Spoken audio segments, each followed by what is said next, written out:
வீட்லேயே ரெஸ்டாரண்ட் டைப்பில் சாஃப்டான சப்பாத்தி எப்படி செஞ்சு பார்க்கலாங்களா? அதுக்கு நம்ம கோதுமை இருக்கு இல்லைங்க, அதை நல்லா அலசி காய வச்சு 2 நாள் காய வைக்கணுங்க. அதுக்கப்புறம் மிஷினில் கொடுத்து அரைச்சி எடுத்த மாவு தாங்க. அதில் 2 கப் எடுத்துக்கலாம்.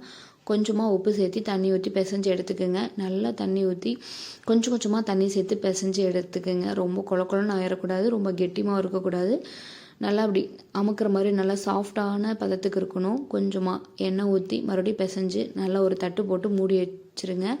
நம்ம சப்பாத்தி தேய்க்கிறதுக்கு 1 மணி நேரத்துக்கு முன்னாடியே மாவு பிசைஞ்சு வச்சுருங்க. அப்போ தான் நல்லா சாஃப்டாக வரும்.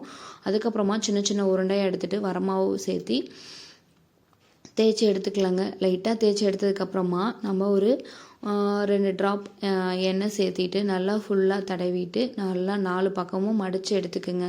நல்லா மடித்து எடுக்கும்போது மட்டும்தான் நல்லா சாஃப்டாக வரும் சப்பாத்தி. மடித்து எடுத்துகிட்டு மறுபடியும் நல்லா ரவுண்ட் ஷேப்பில் தேய்ச்சி எடுத்துக்கலாங்க. கொஞ்சமாக வரமாவு சேர்த்திக்கிங்க. வரமாவு சேர்த்துட்டு 2 பக்கமும் நல்லா நைஸாக மெலிசாக தேய்க்கணுங்க. அப்போ தான் சப்பாத்தி நல்லா சாஃப்டாக இருக்கும். மொத்தமாக தேய்ச்சோம்னா நமக்கு நல்லா வேகாமல் இருக்கும். அந்த கார்னரும் நல்லா மெலிசாக தேய்ச்சி எடுத்துக்குங்க. நல்லா தேய்ச்சி எடுத்ததுக்கப்புறமா நம்ம தோசைக்கல் சூடானதுக்கப்புறமா சப்பாத்தியை அதில் சேர்த்திட்டு 2 பக்கமும் திருப்பி விடுங்க.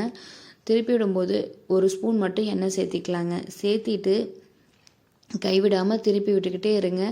நல்லா லைட்டாக வேகும் பொழுது நல்லா உப்பி வரும் பாருங்கள். அது இந்த டைம் மறித்து போட மட்டும்தான் இந்த மாதிரி வரும், இல்லைன்னா வராதுங்க. நல்லா சாஃப்டாகவும் மாவை பிசையணும். நல்லா ப்ரௌன் கலராக வருது இல்லைங்க, அந்த டைமுக்கு நம்ம சப்பாத்தியை எடுத்துடலாம். நல்லா 2 சைடு வெந்ததுக்கப்புறமா நம்ம இது சப்பாத்திக்கு குருமா இல்லைன்னா சன்னா மசாலோட சேர்த்து சாப்பிட்டு பாருங்கள். அவ்வளோ ஒரு டேஸ்ட்டாக இருக்குங்க. நீங்களும் உங்கள் வீட்டில் செஞ்சு பார்த்துட்டு எப்படி இருக்குன்னு சொல்லுங்கள். உங்களுக்கு இந்த சேனல் பிடிச்சிருந்தா லைக் பண்ணுங்கள் அண்ட் சப்ஸ்கிரைப் பண்ணுங்கள்.